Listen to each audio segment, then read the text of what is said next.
Why have most people never heard of the man who truly unified England?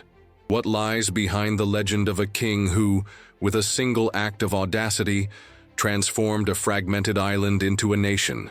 Athelstan, the grandson of Alfred the Great, is an almost mythical figure, a monarch whose story has been overshadowed by other, more famous kings. But what if I told you that Athelstan's story is the key to understanding how England became a nation? The legend of Athelstan isn't just about a warrior king, but about a leader who knew how to use cunning, faith, and diplomacy to build an empire. In a world of chaos and war, he was the architect of a nation, a monarch who shaped the destiny of an island. If you want to discover the story of a king who is more than a legend, like this video to help us spread this knowledge. If this story surprised you, subscribe to the channel and hit the notification bell so you don't miss any videos. If you have a story you'd like to see, comment below where you're watching from. Your help is crucial for us to build the biggest community of history lovers. The 10th century dawned over the island of Great Britain like a thick fog of uncertainty and conflict, a distant echo of the unifying ambitions of one of the greatest monarchs of his era, Alfred the Great. Alfred's legend resonated in every rebuilt fortress and every rewritten legal code. But the peace he so desperately sought was fragile, a tapestry of alliances and borders sewn together with threads of gold and blood. Wessex, the Anglo-Saxon kingdom Alfred had built, was the bastion of a culture and identity under constant threat, and his successors carried the weight of his vision. To the north, the threat was visceral. The Vikings, invaders who had once ravaged the coast with their longships, were now settling, forming what became known as the Danelaw, an area of Scandinavian rule that included the Kingdom of Northumbria with its capital in York. This forced coexistence was a source of perpetual tension, a political and cultural ticking time bomb. In the far north, Scotland was emerging as a unified force under the leadership of King Constantine II. Although often allied with the Anglo-Saxons out of necessity, Wessex's growing power bred distrust and a latent rivalry. Wales, divided into small kingdoms, was always seeking independence but was often crushed between the giants to the east. Alfred's legacy was, therefore, a promise of unity, but also a constant reminder of the fragility of that dream. The political landscape was a mosaic of warring kingdoms, each with its own lineage, faith, and interests, and the idea of a single England was, for many, a poetic ideal, not a tangible reality. The stage was set for a leader who could not only dream of unification, but have the audacity to forge it with iron and fire. Athelstan was not raised at the royal court of his father, Edward the Elder, in Wessex, as one might expect of Alfred's grandson. Instead, his destiny was shaped by a decision that would reveal his father's political acumen. The young prince was sent to be educated under the tutelage of his aunt, Ethelfleda, the legendary Lady of the Mercians. This decision was more than just an act of family care. It was a strategic maneuver that would mold the future king in profound and lasting ways. Ethelfleda, Alfred's eldest daughter, was a force in her own right. After her husband's death, she became the ruler of Mercia, a remarkable feat for a woman of that time. She led armies, built fortresses, and defended her lands with a ferocity that earned her the respect of allies and the fear of her enemies. Ethelfleda's court in Mercia was a vibrant and militarily disciplined environment where Athelstan was not just an observer, but a participant. He learned not only the art of war on the battlefield, but also diplomacy and leadership strategy, in a court that maintained a delicate balance between loyalty to Wessex and the autonomy of Mercia. This pragmatic education was a stark contrast to the more formal life of the Wessex court. Under his aunt's tutelage, Athelstan absorbed not only the codes of combat but also the vision that a ruler's strength lay in his ability to unite peoples, not just conquer them. This experience in Mercia, with its military culture and openness to new ideas, planted the seeds of the leadership he would later exercise. As he grew up, he became a bridge between Wessex and Mercia, carrying with him the discipline of his grandfather and the audacity of his aunt. Edward the Elder, son of Alfred the Great, inherited a kingdom in a constant state of alert. His ascension to the throne of Wessex was, however, a crucial step for the stability of England. After his father's death in 899, Edward not only maintained what Alfred had conquered, but methodically expanded Wessex's power, preparing the ground for the even greater ambitions of his son, Athelstan. The main threat to his kingdom continued to be the Danelaw, the lands controlled by the Vikings. Edward's strategy was not one of a single, grandiose military campaign, but rather a series of calculated actions: the construction of fortresses, the conquest of small towns, and the signing of treaties that often lasted only long enough to reinforce his own power. He focused on solidifying Wessex's borders, gradually pushing Anglo-Saxon rule north and east. One of his greatest victories was the reconquest of the 5 boroughs of the Danelaw: Derby, Leicester, Lincoln, Nottingham, and Stamford. These urban centers were economically strategic, and their capture significantly weakened Viking power in the region. Edward's rule was a period of great consolidation, where politics and war went hand in hand. He strengthened the church, issuing new laws and supporting the construction of churches, which not only reinforced faith, but also social and political cohesion. By the end of his reign, Wessex was more than a defensive kingdom. It was a regional power, the main force in Anglo-Saxon Great Britain. He left a legacy of a strong and cohesive kingdom, but one still fragmented in its relationship with the other kingdoms of the island. The task of uniting England under a single scepter was incomplete, and this was the inheritance that Edward the Elder would leave to his successors, a promise of a whole nation that awaited its true founder. The death of Edward the Elder in 924 triggered a succession crisis that threatened to destabilize the Anglo-Saxon kingdom he and his father had so painstakingly built. The throne of Wessex should, by right of primogeniture, have gone to his legitimate eldest son, Aelfweard. However, Aelfweard died just 16 days after his father. Some modern historians suggest that the succession was not as simple as it seemed. Athelstan, Edward's eldest son by his first wife, Ecgwin, was the oldest heir, but the legitimacy of Ecgwin as a wife was questioned by some, which created a factional dispute at court. Athelstan was the stronger heir and had the support of the Mercian nobles where he had been raised by his aunt Ethelfleda. This rivalry, although brief, exposed the internal tensions within the Wessex lineage and the fragility of royal power. The premature death of Aelfweard, which occurred even before he was crowned, eliminated the most direct threat to Athelstan's ascension. Immediately, the Mercian nobility, under whom Athelstan had grown up, acclaimed him as their king. The Wessex court, however, was slow to recognize him. It was only in September 925, more than a year after his father's death, that Athelstan was crowned in Kingston upon Thames. The delay in the coronation and the controversy surrounding his lineage reveal that the path to the throne was not easy, despite him being the eldest son. Athelstan had to consolidate his power not only against external threats, but also against the internal intrigues of his own kingdom. This initial experience of having to fight to prove his right to rule forged in him a determination and political cunning that set him apart from his predecessors. The rivalry, although brief, reinforced his position and forced him to build a solid and unassailable power base, a foundation he would use to build a united kingdom. After his coronation, Athelstan's first major political act was the formal unification of Wessex and Mercia, a fundamental step toward the consolidation of Anglo-Saxon power. This union was more than just a formality. It meant the merger of two of the most powerful kingdoms in Great Britain, each with its own history, nobility, and culture. Athelstan, having been raised and educated in Mercia, was the perfect bridge between the two worlds. His legitimacy in both lands was unassailable, and he knew how to use this position to cement a new political reality. He maintained the existing administrative structures in Mercia, but subjected them to his central authority, creating a more cohesive kingdom than any of his predecessors had dreamed of. The unification marked the end of Mercia's autonomy, which had been governed by his aunt Ethelfleda, and then by his cousin Aelfwin. Athelstan, by taking full control, transformed the two kingdoms into one. He was now, in fact, the king of all the Anglo-Saxons. This union not only doubled the territory under his control, but also concentrated military and economic power, allowing him to project his strength beyond his borders.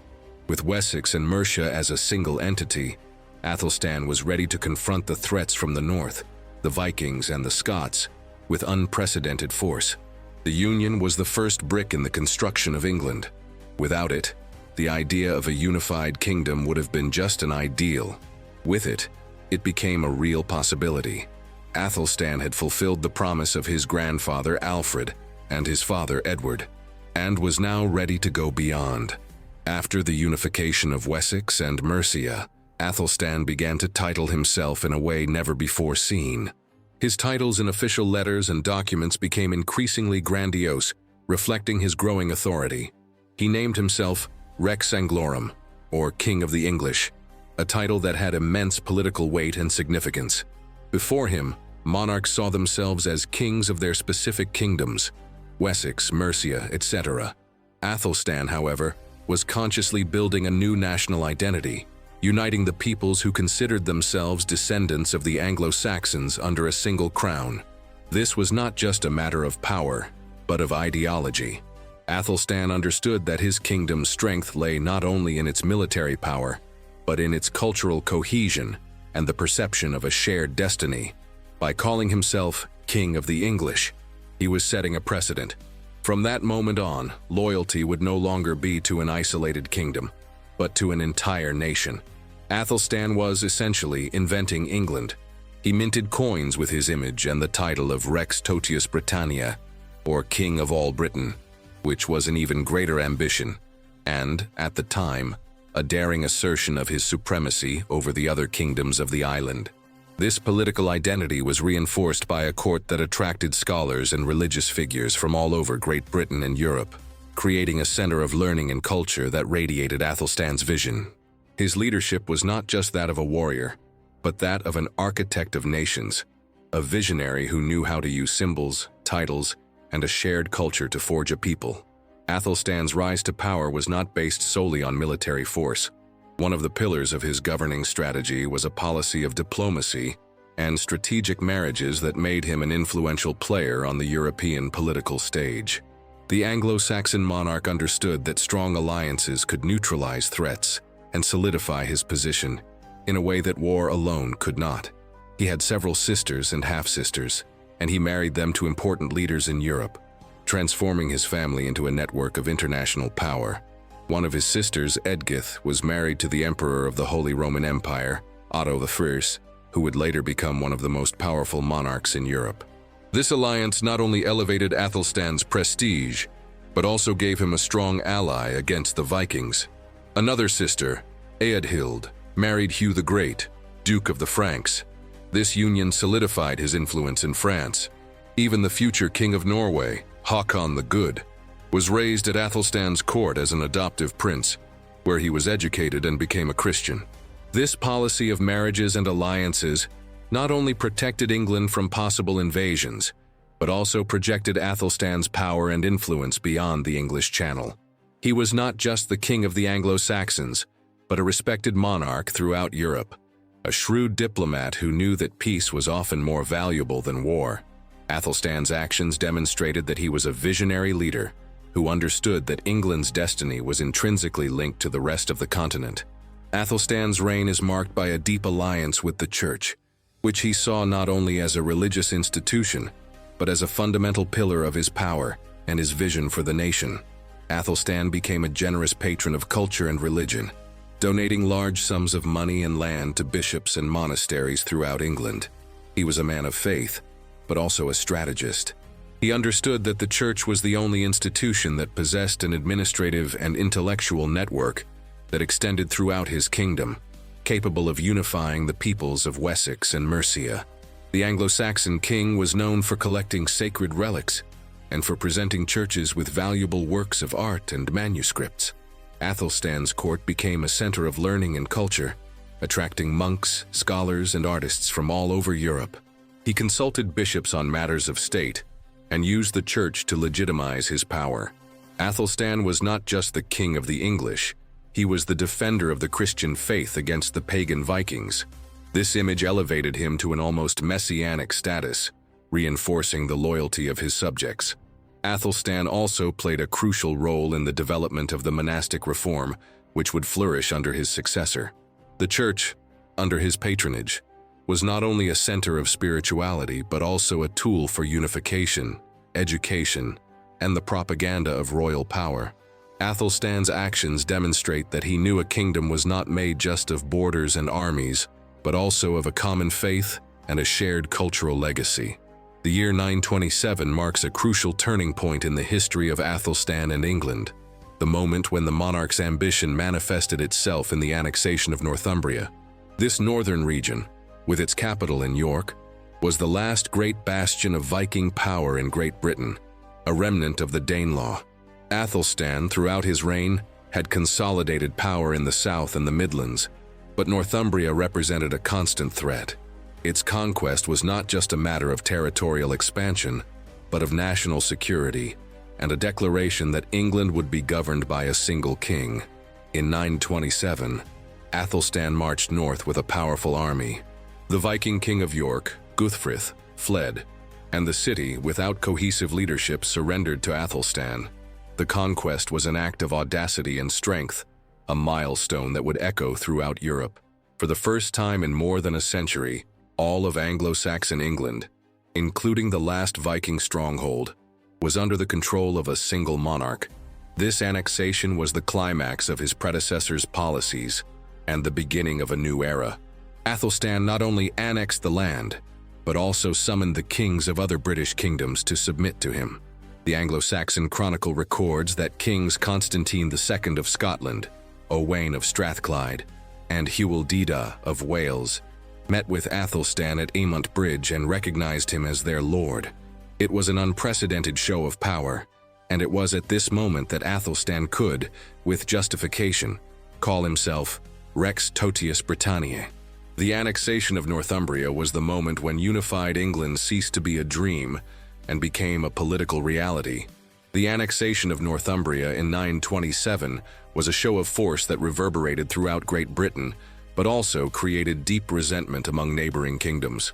The Scottish king, Constantine II, who had submitted to Athelstan at Aymont Bridge, soon regretted his decision. Tensions grew, leading to a rebellion, and Athelstan, in 934, invaded Scotland by land and sea. The campaign was a military success for the English, but did not achieve Constantine's total submission. After this campaign, there are unproven but fascinating accounts of what happened to Constantine. According to some sources, Constantine II, humiliated and without the strength to fight, was forced into exile for a period of time. And where did he take refuge? At the court of his most recent enemy, Athelstan. The idea that the Scottish king, the leader of a rival nation, would have sought shelter at the court of the man who had defeated him is intriguing and reveals the complexity of the politics of the time. This exile, if it did happen, would not be an act of complete submission, but rather a desperate diplomatic maneuver. Constantine might have sought a guarantee of safety for himself and his family, while buying time to regroup and conspire against Athelstan. Athelstan, in turn, would have gained a tool of control over the Scottish king, ensuring peace for a time. However, it is important to note that the evidence for this exile is scarce, and most historians consider the event more of a legend than a proven fact. But if this story surprised you, like this video to help us spread this knowledge. If you like stories like this, that challenge what we know, subscribe to the channel and hit the notification bell. And if you want to suggest a story for our next video, comment below where you're watching from. This helps us keep our community of history lovers growing bigger and bigger. Athelstan not only annexed Northumbria, he did so strategically and decisively, culminating in the Conquest of York. The city, which had been the capital of the Anglo-Saxon Kingdom of Northumbria, was, at the time of the Viking invasion, one of the most important and cosmopolitan cities in Great Britain, with a diverse population of Scandinavians, Anglo-Saxons, and Celts. York, or Jorvik as it was known to the Vikings, was the center of Viking power in the north. For Athelstan, taking the city was essential for the unification of England. The conquest of York in 927 was not a simple act of war. It was a political declaration. By expelling the Viking king Guthfrith, Athelstan demonstrated that he would not tolerate Viking power on English soil. The Anglo-Saxon Chronicle, one of the main historical sources of the time, describes the event as a moment of great celebration for the Anglo-Saxons. The expulsion of Guthfrith from York and other Viking kingdoms of Northumbria marked the end of a chapter of centuries of Scandinavian rule in the region and the beginning of Anglo-Saxon supremacy. Athelstan then consolidated his power in York, appointing loyal governors and integrating the city into his administrative network. The conquest was not just territorial, it was a psychological blow against the Vikings, demonstrating that they were no longer safe on English soil. Athelstan not only took the city, but transformed it into a vital part of his new kingdom.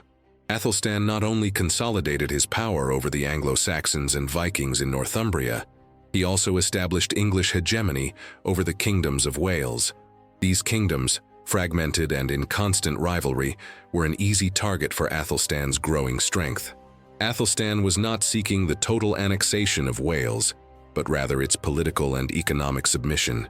In 927, the same year as the annexation of Northumbria, Athelstan summoned the Welsh kings to a meeting.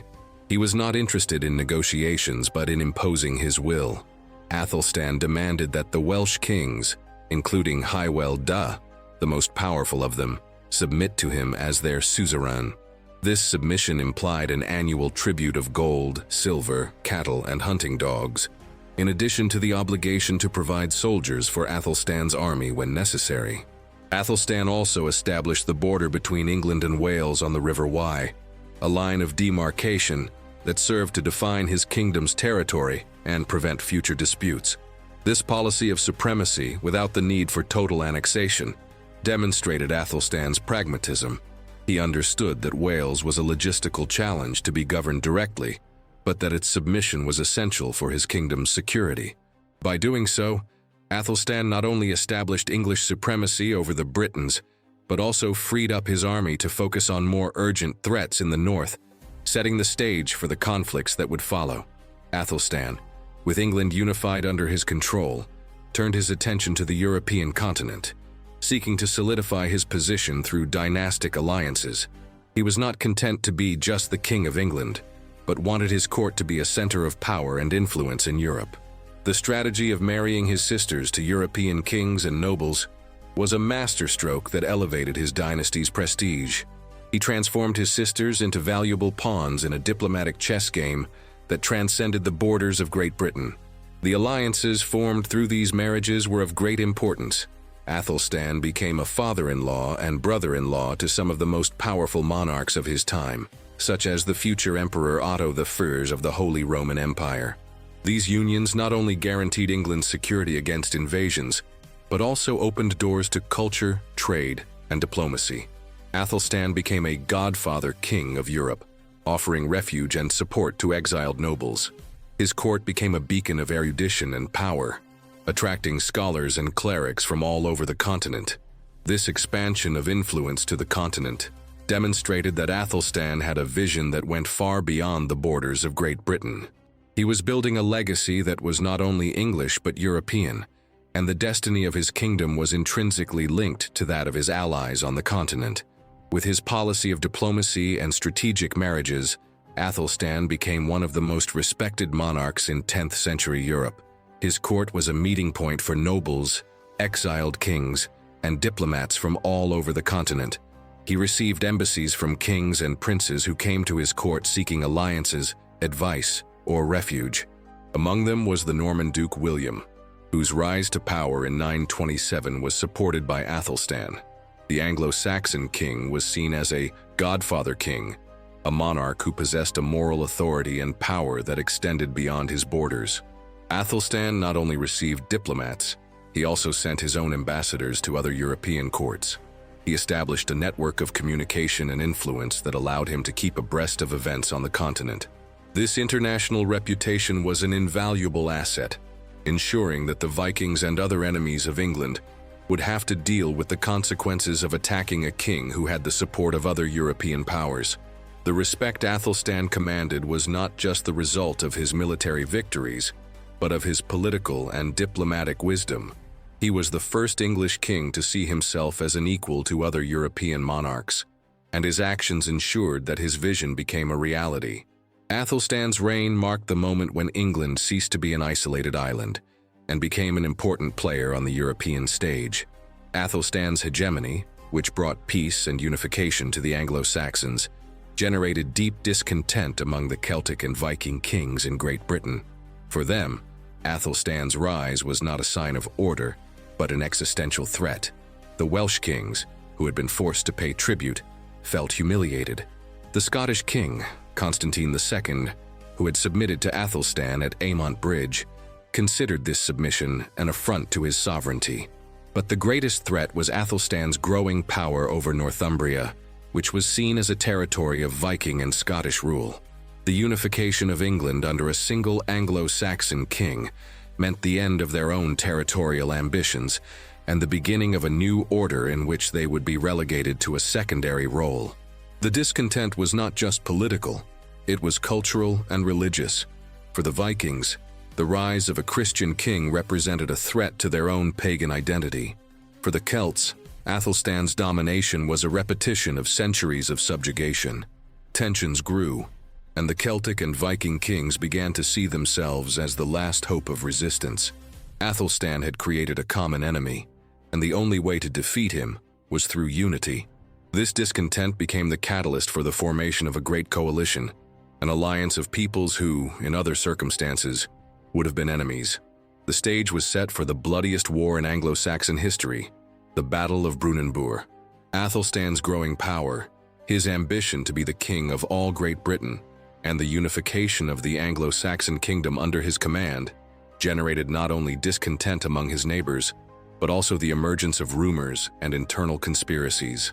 Athelstan, like any powerful monarch of his time, was a target of political intrigue. Rumors of a planned assassination attempt against the Anglo-Saxon king circulated at court, suggesting that some nobles and members of his own family were dissatisfied with Athelstan's rise and his centralizing policies. Although there is no concrete evidence of an assassination plot, the fact that such rumors existed shows the fragility of Athelstan's power. His ascension to the throne was not without controversy, and he had to deal with the rivalry of his half-brother, Aelfweard. Athelstan had to be a vigilant monarch, and this constant threat from within his own kingdom made him even more cunning and suspicious. He knew that the power he had built was strong, but that loyalty was a fragile commodity. This internal paranoia, if it did exist, may have shaped his future policies, leading him to be even more severe with his enemies and to take drastic measures to ensure his kingdom's security. History does not tell us if the plot was real, but the mere fact that it was considered demonstrates that Athelstan was playing a high-stakes game, where victory was glory and defeat was death. The Scottish king, Constantine II, who had submitted to Athelstan at Aymont Bridge, was deeply humiliated. His submission, a political maneuver to avoid a total invasion of his kingdom, was seen as a weakness by his own nobles and an affront to his sovereignty. Constantine, however, was a shrewd strategist. He did not resign himself to Athelstan's domination. Instead, he began to conspire. The goal was clear: to overthrow Athelstan and restore Scotland's independence. Constantine knew he could not defeat Athelstan alone. Athelstan's power was too great, and the unified kingdom of Wessex and Mercia was a formidable military force. Constantine, then, began to seek allies. He sought the help of his old enemies and other kingdoms that also felt threatened by Athelstan's hegemony. The Scottish king found an unlikely partner in Anlaf Guthfrithson, the Viking king of Dublin. Anlaf had his own interest in defeating Athelstan. His family had been expelled from York by Athelstan, and he wanted revenge. The two, one Christian and one pagan, one Gaelic and one Viking, united in a common goal: the defeat of Athelstan. Constantine's conspiracy was the seed that gave rise to the great coalition that would challenge Athelstan's power at Brunanburh. He became the architect of an alliance of peoples who, in other circumstances, would have been at war. The rivalry between Athelstan and Constantine was not just political. It was a struggle for the future of Great Britain. While the Scottish king, Constantine II, was conspiring in the north, a new and formidable Viking threat was emerging in the west: Anlaf Guthfrithson, the king of Dublin. Anlaf was the son of Guthfrith, the Viking king whom Athelstan had expelled from York in 927. Anlaf, who had grown up in exile, had a thirst for revenge. He saw Athelstan as his family's enemy and the usurper of his ancestral kingdom. His capital, Dublin, was a vibrant center of Viking trade and power, and from there he commanded a fleet of longships and an army of warriors hungry for plunder and glory. Anlaf, however, was not a mere pirate. He was an experienced military leader and a strategist.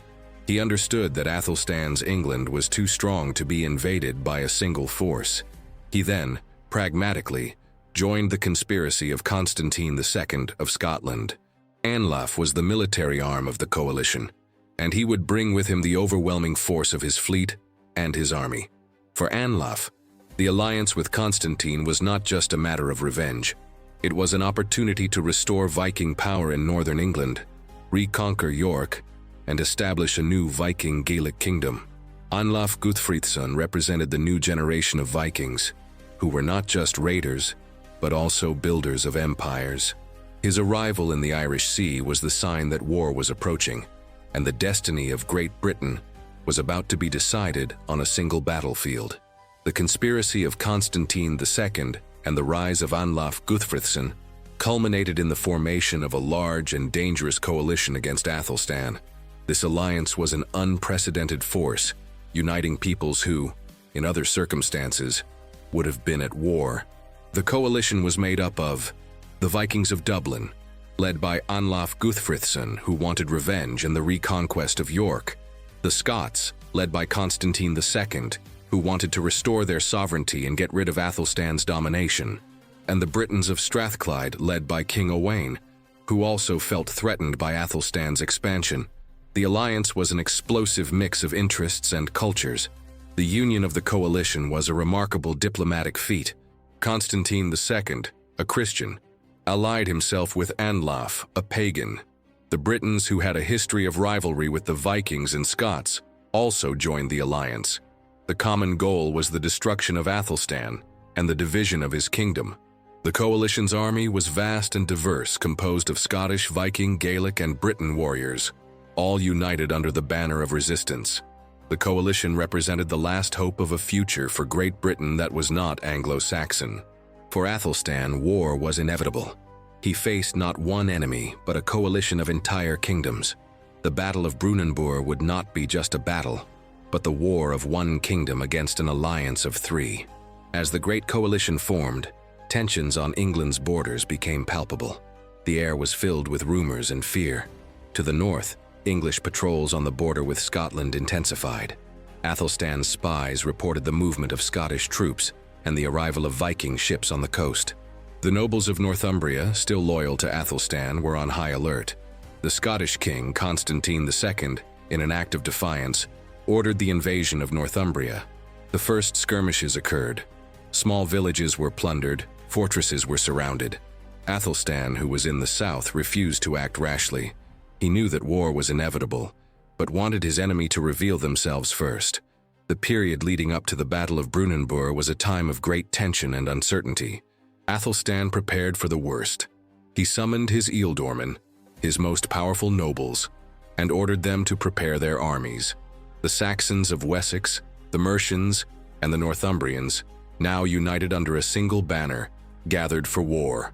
The silence before the storm was a test of Athelstan's leadership. He needed to maintain the calm and confidence of his people. The threat was not just military, but psychological.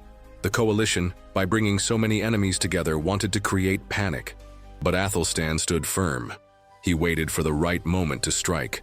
The Great War was approaching, and the destiny of England depended on the audacity of its king. Athelstan was not a king who waited for war to come to him. He went looking for it. Upon learning of the formation of the Great Coalition, he did not hesitate. He knew that war was imminent, and that the destiny of his kingdom depended on a decisive victory. Athelstan issued a decree summoning all able-bodied men to serve in his army. The summons, or fyrd, was an Anglo-Saxon tradition that required all free men to participate in the defense of the kingdom. Athelstan's army was composed of thegns, noble warriors, who were the backbone of his forces, and by common free men, who were armed and trained for war. Athelstan not only summoned the army, but also ensured that it was well equipped and trained. He knew that victory would depend on the discipline and morale of his men. The king marched with his troops north to face the coalition on its own territory. Athelstan, who had been educated in Mercia, had the loyalty of the Mercians and Northumbrians, which was crucial. He was a leader who inspired confidence and loyalty. The preparation for war was not just logistical, it was also a show of power. Athelstan, by summoning the army, was sending a clear message to his enemies. I am ready to fight. The battle that was approaching would be the greatest of his life, and he was ready to risk everything to protect the England he had built. The war did not begin with the Battle of Brunanburh. It began with a series of skirmishes and strategic troop movements. Anlaf Guthfrithson's army landed on the Humber River in northeastern England, with a large fleet of ships and an army of Vikings. Anlaf was moving to meet with Constantine II of Scotland and King Owain of Strathclyde. The goal was to unite the three forces into a single army and crush Athelstan in a decisive battle. Athelstan, who was in the south, moved quickly north to intercept the coalition. His strategy was simple: prevent the three forces from uniting. He sent scouts and spies to monitor his enemies' movements and ensure he was always one step ahead. The first skirmishes occurred on the borders of Northumbria, where Athelstan's forces clashed with Scottish and Viking scouts. Athelstan, instead of attacking recklessly, waited for the right moment. He knew that the war would be decided in a single battle, and that he needed all his strength to win. Athelstan's troop movements were not just a reaction, it was a strategy. He was guiding his enemies to the location of his choice. The stage for the battle was being set, and the destiny of England was about to be decided. The landing of Anlaf Guthfrithson on the Humber River was an event that caused great terror throughout England.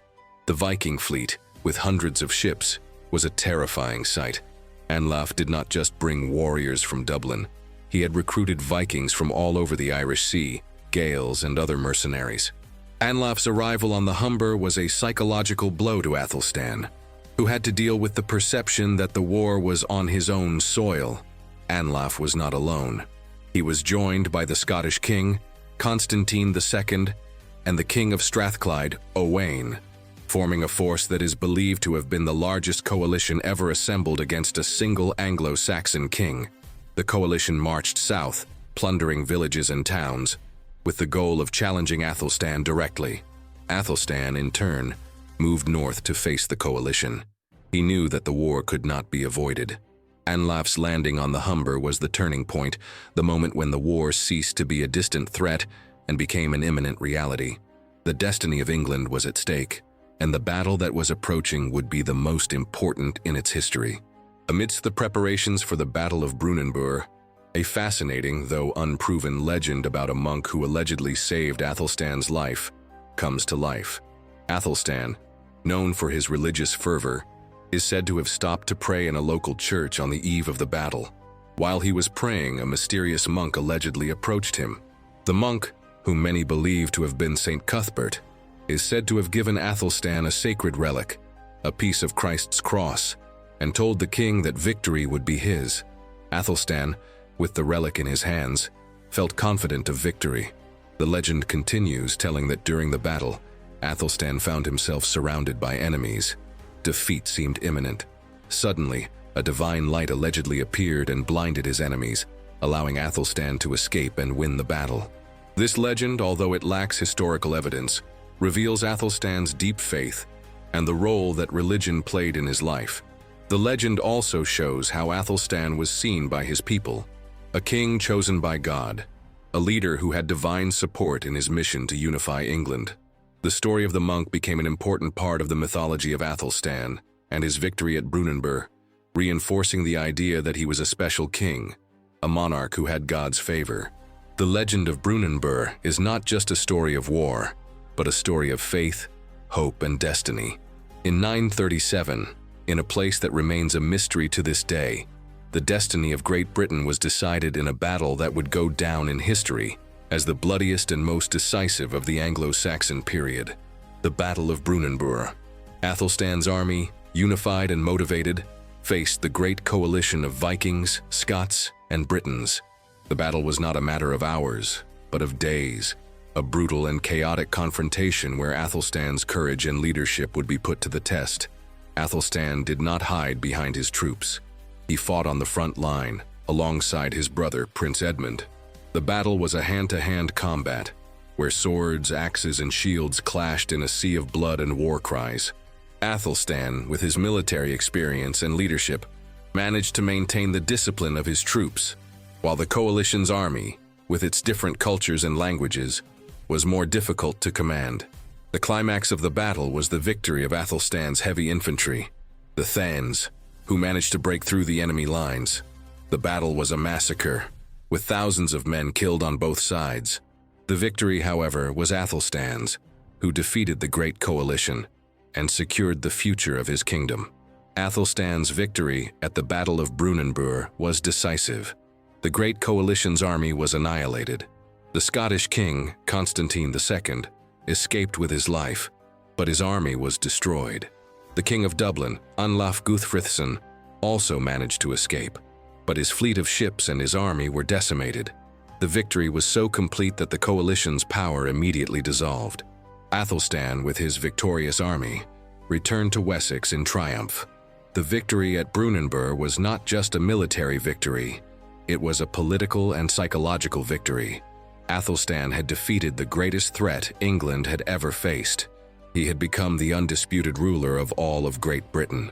The victory at Brunanburh marked the end of the large-scale Viking threat in England.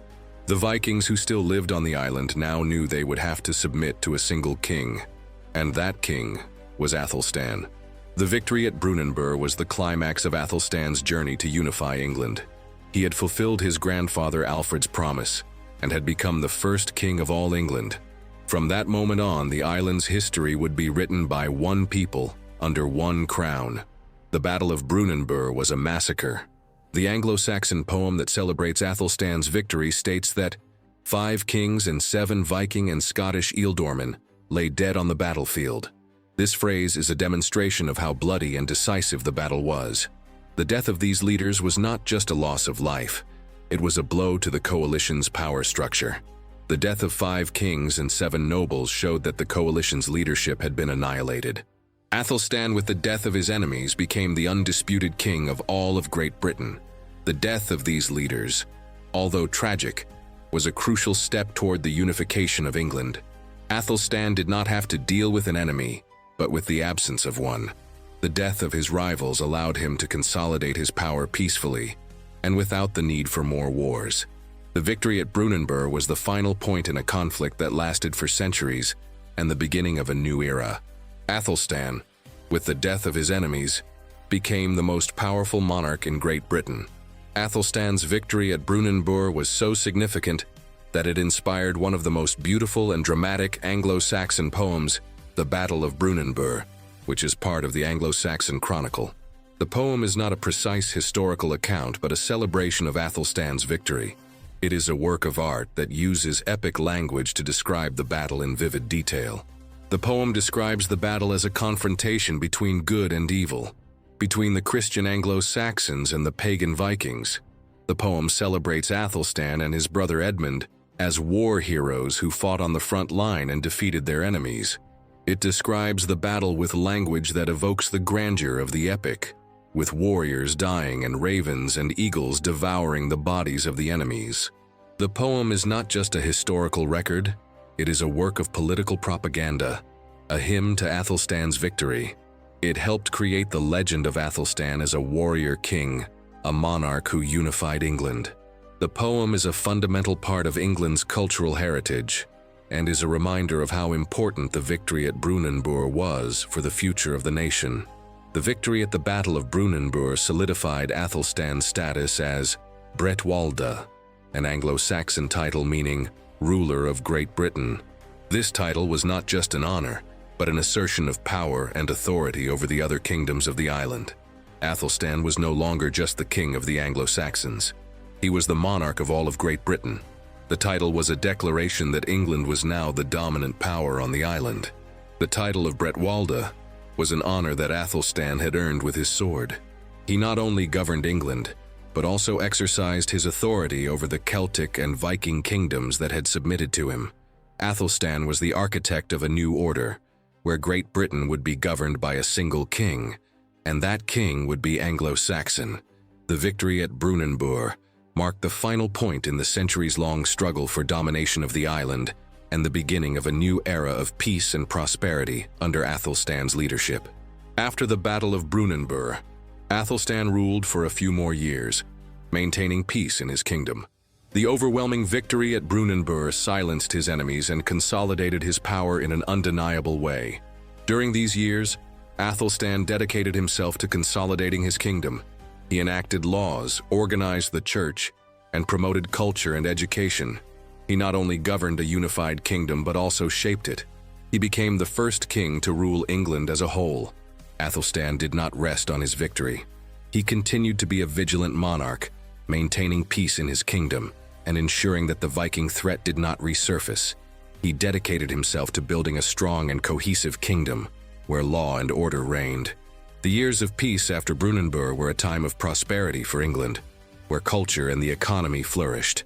Athelstan, with his leadership, had guaranteed a future of peace and prosperity for his kingdom. Athelstan was not just a warrior king, he was a legislator and a patron of culture and religion. He enacted laws that sought to unify the kingdom, and his code of laws is one of the most important of the Anglo-Saxon period.